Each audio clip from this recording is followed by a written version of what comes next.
மத்தியானத்துக்கு என்ன சாப்பாடு செய்யறதுன்னு ஒரே குழப்பமாக இருந்துச்சுங்க. அப்படியே யோசிச்சுட்டே தோட்டத்து பக்கம் நடந்து போனேன். ஐடியா கிடச்சிருச்சு. வெண்டைக்காய், கொத்தவரங்காயெல்லாம் இருந்துச்சு. பொரிச்சிட்டு வந்து மத்தியானத்துக்கு எதோ ஒன்று செஞ்சிடலான்னு சொல்லிட்டு எல்லாம் பொரிக்க ஆரம்பிச்சிட்டேன். காயெல்லாம் நல்லாயிருக்கு, பொரிச்சிடலாம்.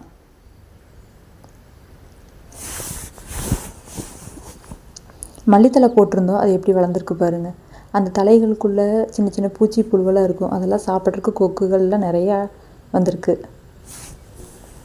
சரி, வந்த வேலையை பார்க்கலாம். காயெல்லாம் பறிச்சுட்டு சீக்கிரமாக போய் சாப்பாட்டு வேலையை ஆரம்பிக்கலாம்.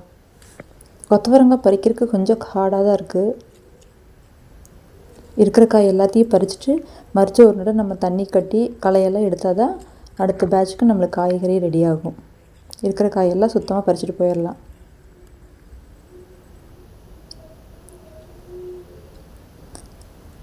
வெண்டைக்காய் கொஞ்சம் கம்மியாக தான் இருந்துச்சு, அதனால் ஆட்டி குழம்பு வச்சலான்னு முடிவு பண்ணிட்டேன். கொத்தவரங்காய் நிறையா இருக்குது, அதனால் மத்தியானத்துக்கு பொரியல் பண்ணிடலாம். எல்லாத்தையும் பொரிச்சாச்சு. அப்படியே கொஞ்சம் கொத்தமல்லி தள்ளி பறிச்சிட்டோம்னா குழம்பு ரசத்துக்கெல்லாம் போட்டுக்கலாம். மத்தியானத்துக்கு சாப்பாடு ரெடி ஆயிடுச்சு. வெண்டைக்காய் குழம்பு, கொத்தவரங்காய் பொரியல், சூப்பராக ரெடி ஆயிடுச்சு எல்லாமே.